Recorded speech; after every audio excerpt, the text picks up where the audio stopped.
Hello students, welcome to my channel. आज हम 9th class का 4th चैप्टर का लास्ट टॉपिक स्टार्ट करेंगे, थर्ड लॉ ऑफ मोशन। ठीक है, लास्ट वीडियोस में अपन ने फर्स्ट लॉ सेकंड लॉ के बारे में डिस्कस करा था और आज हम डिस्कस करेंगे थर्ड लॉ ऑफ मोशन। ठीक है, फर्स्ट 2 लॉ थे वो हमें बताते थे कि किस तरह फोर्स लगाने से कि किसी भी डायरेक्शन मतलब ऑब्जेक्ट पे हमने फोर्स लगाई तो मोशन है, जो मोशन की डायरेक्शन में चेंज आ गया, उसकी शेप में चेंज आ गया, कितनी वेलोसिटी चेंज आ गई। पहले 2 लॉज में हमने ये चीज़ पढ़ी थी, उसका एक्सेलरेशन चेंज हो गया, उसकी वेलोसिटी चेंज हो गई।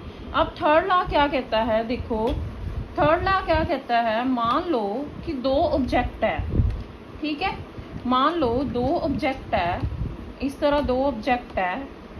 अगर ये फर्स्ट ऑब्जेक्ट है, ये सेकंड ऑब्जेक्ट है, ठीक है, ये फर्स्ट है, ये सेकंड है। अगर फर्स्ट वाला इस ऑब्जेक्ट पे फोर्स लगा रहा है तो थर्ड लॉ के अकॉर्डिंग तो सेकंड भी इस पे फोर्स लगाएगा, इक्वल एंड ऑपोजिट। ठीक है, मीन्स के फर्स्ट ऑब्जेक्ट अगर सेकंड वाले पे फोर्स लगा रहा है तो सेकंड वाला भी इक्वली फोर्स लगाएगा ऑपोजिट डायरेक्शन में। तो ये अपना क्या है, third law of motion.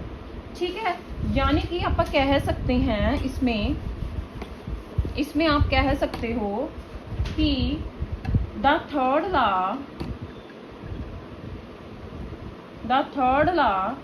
states that कि when one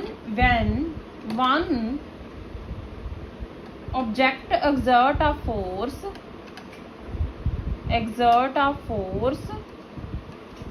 on another object,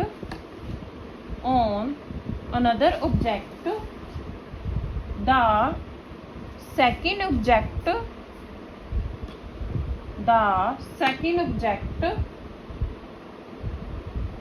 exert a force back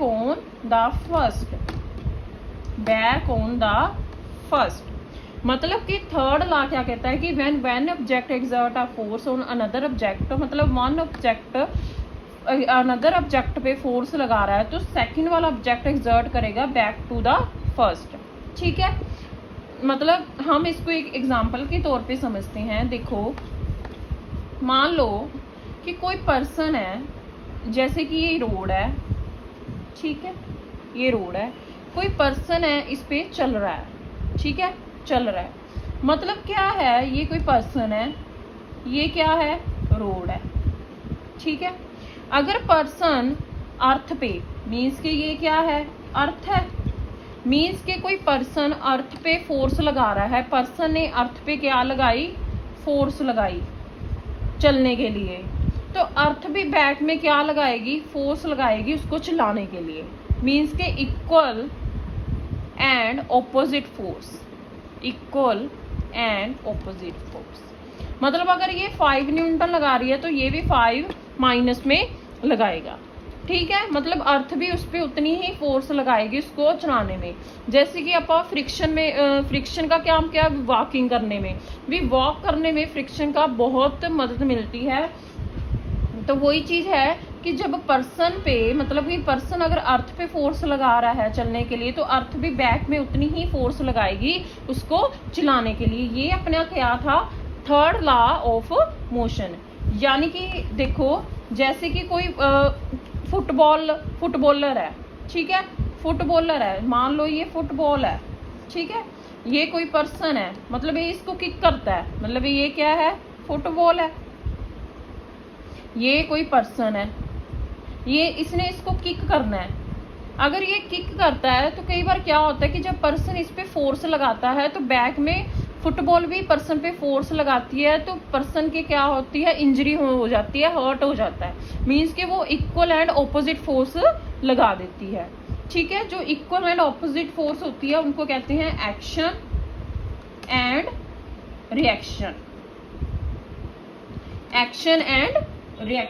इसको क्या बोला जाता है, action and reaction. The 2 opposing forces are also known as action and reaction forces. आपने एक्शन करा तो वो क्या निकल के आया, रिएक्शन निकल के आया। ठीक है, मीन्स कि इसने किक लगाई तो ये क्या हो गया, एक्शन। तो फुटबॉल ने ऑपोजिट में इक्वली फोर्स लगाई तो ये क्या निकल के आया, रिएक्शन। मीन्स कि action and reaction opposite forces, ठीक है, जिनका इक्वल मैग्नीट्यूड होता है।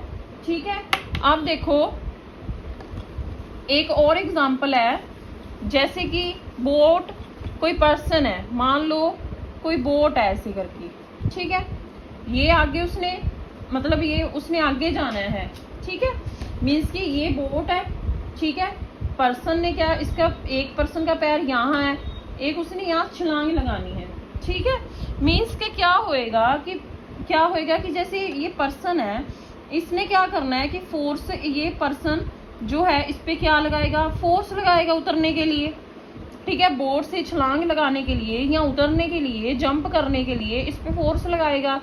फिर बोट भी, अगर पर्सन इस तरफ फोर्स लगा रहा है तो बोट भी इस पे इक्वली ही फोर्स लगाएगी इसको उतारने के लिए, ठीक है, अगर ये पर्सन इस पे फोर्स लगा रहा है उतरने के लिए तो बोट भी इक्वल फोर्स लगाएगी, इक्वल एंड ऑपोजिट, ठीक है, मीन्स कि इस तरह है इक्वल, मतलब कि 10 न्यूटन में है ऑपोजिट डायरेक्शन में।